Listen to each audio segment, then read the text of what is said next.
결혼 생활 3년 차에 접어드는 올해 33살 여자입니다. 결혼 생활 내내 남편하고는 아무런 문제가 없었어요. 진짜 문제는 결혼도 하지 않고 시부모님 밑에 얹혀 살던 아주버님에게 있었지요. 시어머니와도 별다른 문제 없이 잘 지내는 편이었는데 항상 아주버님만 엮였다 하면 큰 문제가 있었죠. 남편은 저보다 2살이 많고 아주버님은 남편보다 2살이 더 많았습니다. 여태껏 살아오면서 수많은 사람들을 만나봤지만 저희 아주버님만한 사람은 또 본 적이 없는 것 같습니다. 결혼 전 시댁에 처음 인사를 드리러 갔을 때가 돼서야 아주버님을 실제로 처음 만나게 되었어요. 왜, 형만한 아우가 없다는 말이 있잖아요. 남편의 사람됨됨이 덕분에 아주버님 또한 좋은 사람이 아니겠냐 하고 막연하게 생각하고 있었습니다. 남편하고는 연애를 꽤나 길게 했던 편인데 아주버님을 실제로 만나본 적은 한 번도 없었거든요. 아주버님을 처음 만난 날이 돼서야 남편이 저에게 자기 형을 한 번도 소개시켜주지 않았던 이유를 알게 되었습니다. 아무래도 나이 차이가 4살이나 나다 보니 제가 불편해할까봐 그랬던 거라고 생각했는데 그게 아니라 말 그대로 보여주기 쪽팔려서 그랬던 거였어요. 그날 그 자리가 결혼 허락 받으러 처음 인사드리러 갔던 자리였고 가볍게 식사 정도만 하는 자리였거든요. 시어머니도 가만히 계셨는데 자기가 무슨 면접관이라도 된 것 마냥 저에게 질문들을 던지더라고요. 심지어 아주버님이 던진 질문 중에는 대답하기 굉장히 껄끄러운 사적인 질문도 덜어 있었어요. 제가 유학을 다녀왔는데 유학 갔을 때 외국인 남자친구가 있었느냐 하는 그런 것들부터 해서 말이죠. 외국인들 만나다가 내 동생 만나니까 수준차가 나지 않느냐 하는 어이없는 질문을 해대기 시작하는데 그래도 다행스러웠던 건 아주버님 질문이 고약해지니 남편이 불편한 기색을 숨기지 않았고 시어머니 또한 너는 뭐 질문이 그러냐며 아무 말도 하지 말고 가만히 있으라고 막아주셨다는 거예요. 아주버님에게 발언의 기회가 사라지게 되니 곧 관심이 없다는 듯 그냥 자리에서 일어나 버리더라고요. 이내 거실 소파에 들어누워서 손님인 제가 있건 말건 간에 TV를 켜더니 혼자 킬킬대면서 예능 프로그램을 보기 시작했어요. 남편은 짜증이 가득한 표정이었고 시어머니도 안색이 금세 어두워지더군요. 그런 아주버님 덕에 저희는 밖으로 자리를 옮겨야 했고요.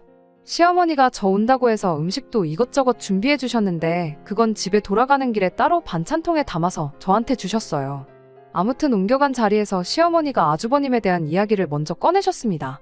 첫째도 둘째 마냥 자기 앞가림은 스스로 했으면 얼마나 좋았겠냐 하면서 첫째라고 집안 지원은 있는 대로 다 받았는데 혼자 노력한 둘째의 반도 못 따라간다며 한탄을 하시더군요. 그때 아주버님이 그 나이 먹도록 아직 제대로 된 직장은 물론이고 모아놓은 돈 또한 한 푼도 없다는 걸 알게 되었지요. 그때그때 취직해서 일을 하긴 했는데 1년 버티면 오래 버텼다 할 정도로 진득히 한 직장에 머물지를 못한다고 하더라고요. 들어보니 직장 동료들하고 관계도 안 좋고 그런 식이었어요. 그나마도 30 넘어서부터는 취직 자리도 잘 구해지지 않아서 요 근래에는 아르바이트하고 그러는 게 고작이었나 보더라고요. 취직은 이제 바라지도 않고 차라리 적당한 사람 만나서 결혼이나 했으면 좋겠다고 신세한탄을 하시는데 제가 거기다가 대고 뭐라고 딱히 할 말은 없더라고요. 다만 앞으로 결혼하면 아주버님과는 잘 지내지는 못하겠구나 하는 생각뿐이었습니다. 그래도 시어머니도 아주버님이 저런 사람인 거 잘 알고 계셨고 남편도 앞으로도 형님과는 얽히지 말자는 주의였다 보니 저런 아주버님 때문에 결혼을 다시 생각하거나 할 필요까지는 없어 보였습니다. 이후로 결혼식 때까지 아주버님을 따로 만날 일도 없었고요. 결혼 후에도 아주버님하고는 그렇다 할 교류가 전혀 없었죠. 허나 그런 아주버님을 피할래야 피할 수 없는 날들이 덜어 있었는데 아무래도 아주버님이 시부모님 밑에서 살고 있었다 보니 시댁 방문할 때만큼은 아주버님을 매번 마주해야 했습니다. 결혼 후 처음 맞는 시아버지 생신날이었어요. 주말에 어디 괜찮은 곳 예약을 해놓으려고 했는데 어머님께서 뭐하러 굳이 밖에 나가서 큰 돈을 쓰냐, 아버님이 생일은 당일에 챙기는 걸 좋아한다며 퇴근하면 남편하고 저녁 먹으러 시댁으로 오라고 하셨습니다. 원래는 생신 선물 겸해서 용돈 하시라고 50만 원을 드리려고 했는데 아주버님까지 포함해서 5명 식사비 생각했던 것까지 해서 100만 원을 준비했어요. 퇴근하고 남편과 중간에서 만나 시댁으로 곧바로 출발을 했죠. 늦지 않으려고 퇴근도 딱 시간 맞춰서 하긴 했는데 그래도 퇴근길이라고 차가 막히는 바람에 예상했던 시간보다 20분 늦게 도착을 했습니다. 도착 예상 시간이 늦어짐에 따라 시어머니께도 언제쯤 도착하겠다 미리 말씀을 드렸었죠. 시댁 도착하니 시어머니는 식사 준비에 한창이셨어요. 혼자 분주하게 이것저것 준비하고 계시길래 저도 곧바로 외투만 벗어놓고 시어머니를 도왔습니다. 아주버님은 어디 간 건지 콧배기도 보이지 않고 혼자 준비하고 계시더라고요. 시어머니는 제 생각을 바로 읽기라도 하셨던 건지 쓴웃음만 지으며 첫째는 술을 아주 진탕 마시고 오늘 아침 돼서야 들어와 여태껏 꿈나라라고 하더군요.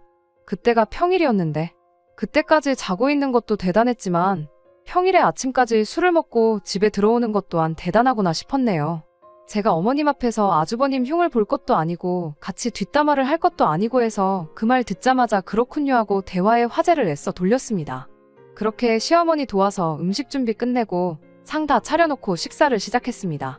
식사 시작 전에 어머님이 아주버님한테 밥 먹으러 나오라고 깨우긴 했는데 아주버님은 그때까지도 방에서 나올 생각이 없어 보였죠. 그래서 식사를 먼저 시작했고요. 아버님께 생신 선물로 준비한 봉투 드리니까 뭘 이렇게 많이씩 주냐며 엄청 좋아하셨어요. 식사 시작하고도 화기애애하니 분위기가 엄청 좋았죠. 식사 중간쯤 돼서야 방문이 열리는 소리가 들리더라고요. 아주버님은 부시시한 머리에 눈곱도 떼지 않은 채로 자리에 앉더라고요. 그러더니 저를 보고 잔뜩 인상을 쓰고는 저한테 언성을 높이기 시작했습니다.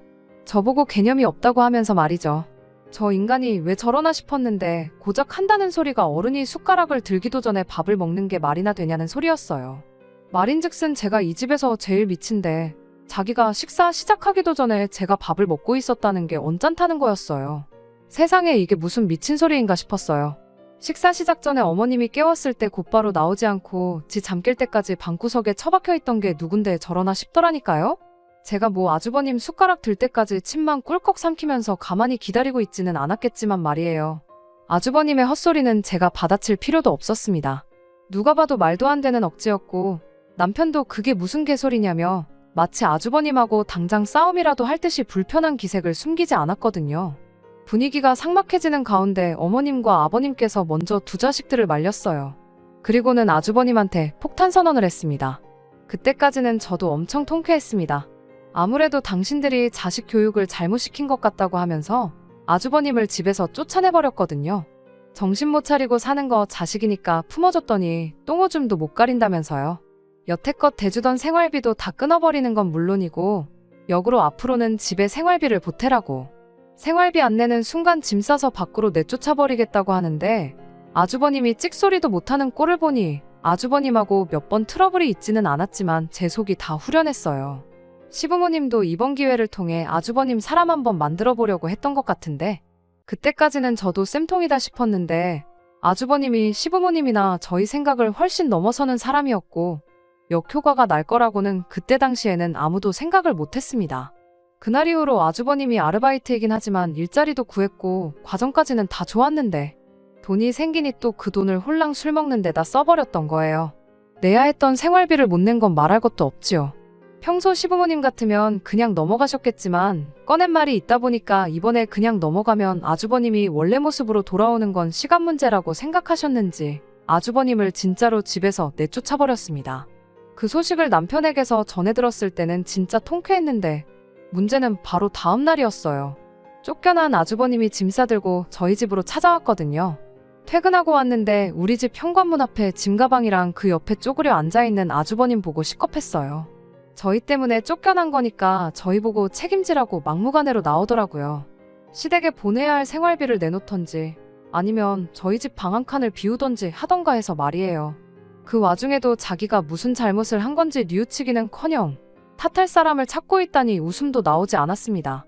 결국 시부모님이 직접 오셔서 아주버님을 데려가는 상황까지 오게 되었고 그때 시부모님도 저도 남편도 아주버님에 대해서는 두 손 두 발 다 들었습니다.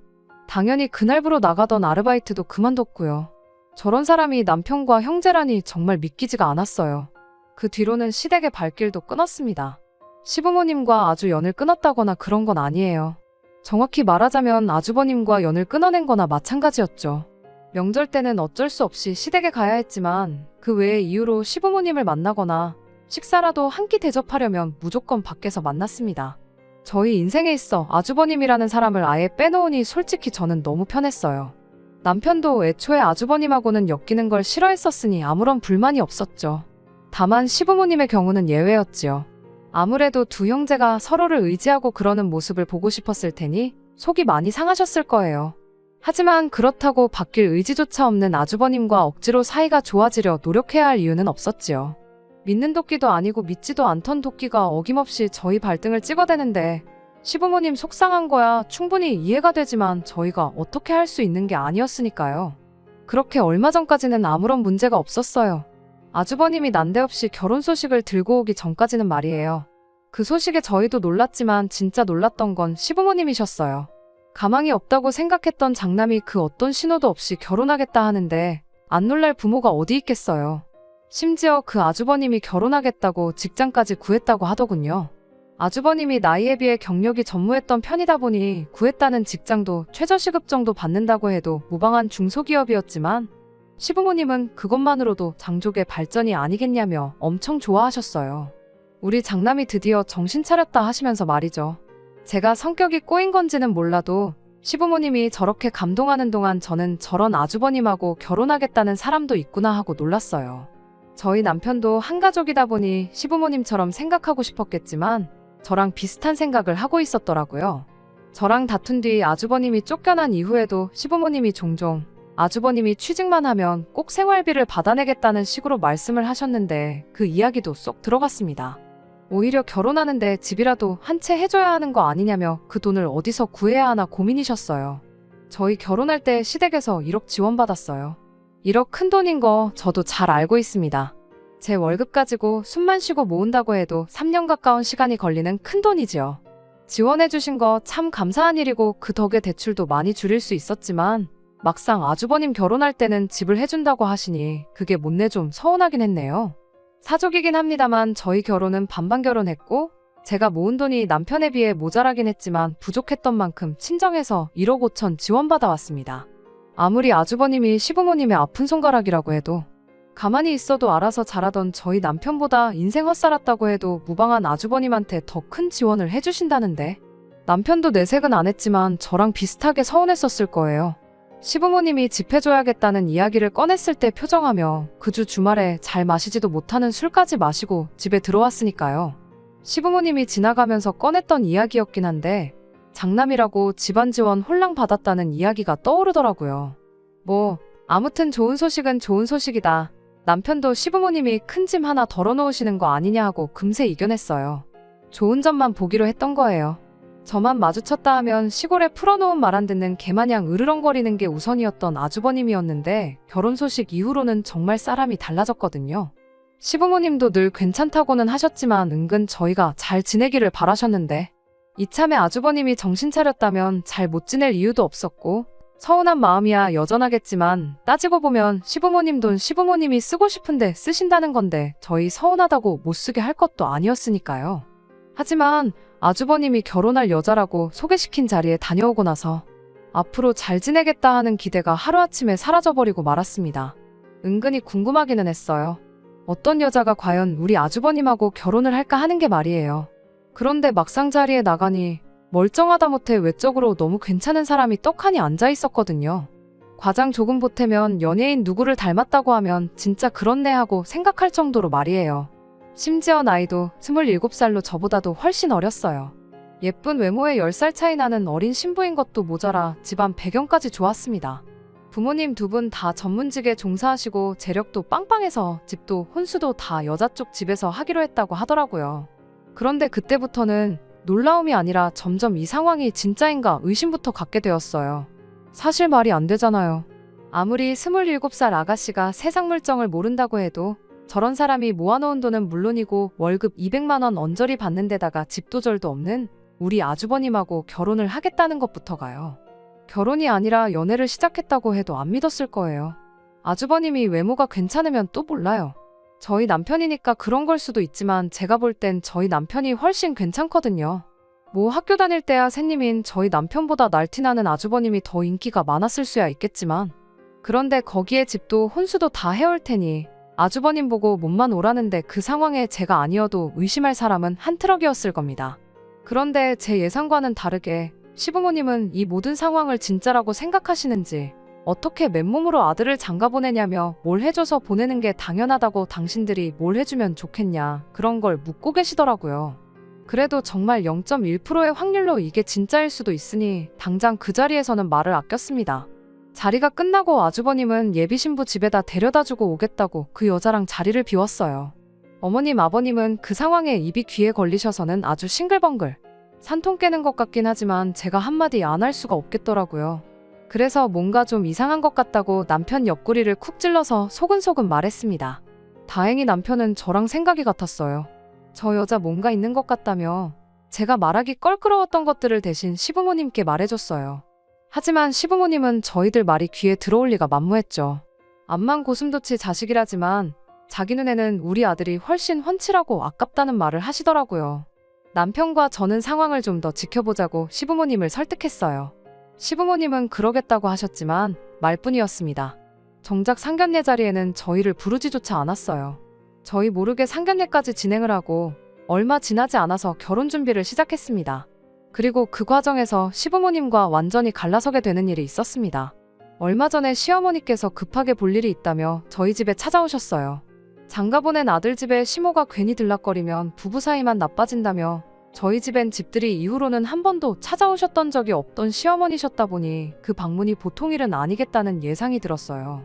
아니나 다를까 대번에 돈 이야기부터 꺼내시더군요. 저희 아파트를 담보로 잡아서 대출을 한 5억 정도 땡겨와 보라고 하는데 제가 들은 게 정녕 진짜인지 제 귀를 믿을 수가 없었습니다. 남편도 얼굴이 사색이 돼서 갑자기 웬 5억 타령이냐고 집에 무슨 큰일이라도 난 거냐 하면서 어머님께 되물었지요. 어머님은 단일에 주저함도 없이 그게 아니라 니네 형 결혼 비용 때문에 그런데 도무지 당장 10억을 구할 방법이 보이질 않아서 너네 도움 좀 받으러 왔다는 이야기를 꺼내시더군요. 저희 집을 담보로 5억을 받아오라는 것도 가당치 않은데 10억이라니 그건 또 무슨 소리냐고 대번에 되물었어요. 어머님은 상견례 당시 이야기를 꺼내더군요. 예비며느리야 우리 아들한테 푹 빠져있으니 그렇다 쳐도 예비사돈들은 결혼을 탐탁치 않아 했다고요. 하나뿐인 외동딸 시집 보내는 거니 당연히 집도 혼수도 다 해줄 수 있지만 우리 딸을 행복하게 해줄 능력이 있는 남자인지 봐야겠다고 했답니다. 그리고 그때 요구한 게 10억이 찍혀있는 통장이었다고 하더라고요. 그 말을 듣자마자 그때 당시 저희 의심이 확신이 돼버리고 말았어요. 그래서 시어머니께 이거 100% 사기라고 안 봐도 뻔하니 볼 것도 없다고 말씀드렸죠. 그런데 이게 웬걸 시어머니는 벌써 시댁집을 담보로 잡아서 5억을 내줬다고 하더군요. 그런데 시어머니 반응에 당황하는 기색은 하나도 없고 확신 가득한 말투로 절대 사기가 아니라고 하는 겁니다. 사돈 측에서 그 10억을 만들어 오라고만 했지 달라고 한 게 아니지 않냐고요. 게다가 3억을 만들어 오는데 유예기간을 3년이나 줬대요.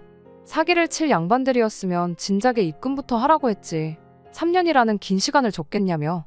일단 10억만 만들어 놓으면 집 명의도 공동명의로 해준다고 했다고. 그러니 하루빨리 10억을 만들어서 장가 보내는 게 시부모님 입장에선 이득이라고 설명을 하더라고요. 게다가 그 여자가 또 돈을 그렇게 잘 번답니다. 자기도 아주버님하고 하루빨리 결혼하고 싶다고 돈만 도와주면 대출이자에 추가로 돈을 얹어서 매달 입금을 해주기로 했다고. 벌써 5억 해주자마자 한 달치 이자에 추가로 200만 원을 더 얹어서 보냈다고. 그러니 너희도 빨리 대출받아서 돈 만들어 오고 돈 갚을 때까지 앉아서 200만 원씩 벌면 되는 거라고. 당신 오늘 여기서 자고 갈 테니까 날 밝으면 회사 휴가 내고 은행부터 다녀오자고 보채시는 겁니다. 여기까지만 들어도 큰일 났구나 싶었어요. 5억은 다행히 아주버님 명의 통장으로 보내셨다고 하길래 그럼 날 밝으면 은행부터 갈 게 아니라 아주버님한테 가서 통장 뺏어오고 그 돈도 돌려주고 오자고 말했습니다. 시어머니는 그런 남편을 두고 엄청 답답해하더라고요. 그래서 처음 소개받았을 때는 미처 하지 못한 이야기들을 꺼내게 되었습니다. 생각해보시라고 세상에 어느 여자가 37 먹도록 제대로 된 직장도 가져본 적 없는 데다가 미래도 없는 자기랑 10살 차이 나는 남자랑 결혼한다고 15억 집을 해오겠냐고요. 시어머니한테는 충격적인 이야기일 수도 있었겠지만 저 정도면 충분히 상황을 이해하실 수 있을 거라 생각했는데 오히려 어머님은 저희에게 화를 내셨습니다. 옆에서 가만히 말을 아끼고 있던 저까지 걸고 넘어지면서요. 평생 니들 뒷공무니도 못 따라올 것 같던 형이 잘나가는 집안에 사위로 들어간다니 배가 아프냐. 네 형 결혼 상대가 네 와이프보다 어리고 예쁜데 능력까지 좋은 게 그렇게 질투나서 멀쩡한 형 혼사길 방해를 하느냐 하면서 역정을 내는데 저랑 그 여자랑 비교한 것부터 엄청 충격적이었습니다. 제가 여태 알고 지내던 현명하던 분들이 맞나 싶더라고요. 아무리 막막했던 장남 미래의 동아줄이 내려왔다 해도 그렇지 누가 봐도 썩은 동아줄이 분명한데 그 줄을 굳이 잡는 것도 모자라 이젠 멀쩡히 잘 살고 있던 저희까지 똑같은 썩은 동아줄을 붙잡으라 강요를 하시니 뭐라 할 말이 없더군요. 남편은 미래가 뻔히 보이는데 절대로 그 돈을 해줄 생각이 없으니 돌아가시라 했습니다. 시어머니는 끝까지 혀를 끌끌 차면서 어디 니네 형 결혼해서 잘 풀리면 두고 보자고 그때 가서 떡고물 좀 나눠달라고 해도 아무 소용없다시면서 자리에서 일어났습니다. 어머님이 돌아가시고 나서 남편한테 다른 건 몰라도 1억은 해드리자고 말을 건넸습니다. 남편이 저한테 제정신이냐, 너도 미친 거냐 하면서 독하게 말을 했는데 나도 생각이 있어서 그러는 거라고 걱정 말라고 한마디 해줬습니다. 결혼 생활 내내 저금했던 돈 탈탈 털어도 1억을 만들 수가 없었어요. 그래서 모자란 만큼은 염치불구하고 친정부모님께 빌려서 만들어놨습니다. 그리고 그 돈은 곧바로 시어머니한테 보내드리지는 않았어요. 들어보니 시어머니가 주변 아는 분들한테 작게는 몇백만 원, 크게는 몇천만 원씩 해서 돈을 빌렸고 시외가 친척분들한테까지 부탁해서 모자란 돈을 맞추셨나 보더라고요. 막판에 와서는 돈이 조금 모자랐는지 저희한테 다시 연락이 와서 1억이라도 만들어보라는 연락이 왔는데 미리 준비해둔 1억이 있긴 했지만 그때도 여전히 저희는 그럴 생각 추호도 없다고 단호하게 거절했고 만들어 놓은 1억도 따로 드리지 않았습니다. 결론부터 말씀드리자면 저와 남편의 예상이 맞았습니다. 그 여자 전문 꽃뱀이었어요. 부모라고 상견례 자리에 따라 나왔던 사람들 역시 한패거리였을 거예요. 시어머니가 여기저기 뛰어다니면서 10억 만드는 동안 5개월이라는 시간이 더 지났었습니다.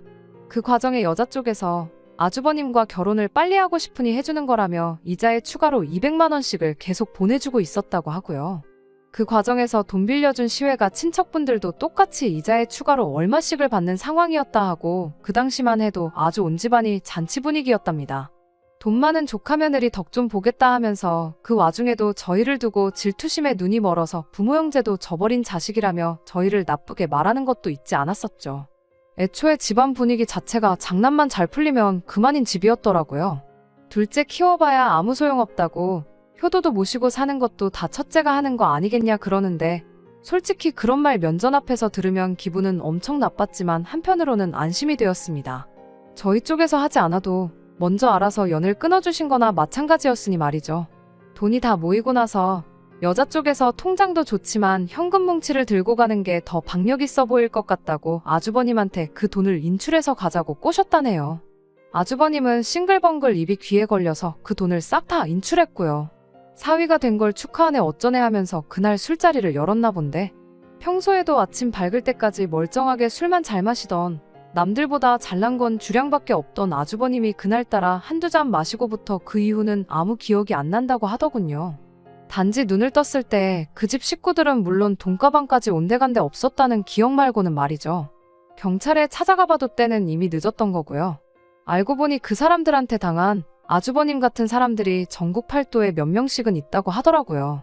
애초에 돈 받고 이자에 얹어서 큰 돈을 줬던 것도 다 시부모님을 믿게 만들려고 했던 거였어요. 당장 몇 천만 원 포기해서 이 사기극만 성공하게 된다면 10억이 굴러들어오는데 그쪽에서도 손해보는 장사가 아니었으니 사람들을 속이기 위해 큰 돈을 썼던 거였습니다. 사진 몇 장 가지고 맘먹고 잠적해버린 사람들을 어떻게 찾아내겠어요. 이미 비행기를 탔어도 지구 한 바퀴는 돌았을 만큼 시간이 지나 있었는데 말이죠. 결국 저희 예상대로 아주버님의 시부모님, 거기에 시외가 친척분들까지 그렇게 돈을 다 떼먹히고 마른 겁니다. 시부모님하고 아주버님이 당장에 당신들 좀 살려달라고 저희 집에 찾아왔어요. 키워봤자 소용없는 둘째 집에는 왜 오셨냐고 남편도 냉랭하게 나왔습니다. 그리고 그때 제가 미리 준비해놓았던 1억 원을 내드렸어요. 불쌍해서 도와주고 싶어서 드린 건 절대 아닙니다. 결혼할 때 지원해줬던 1억?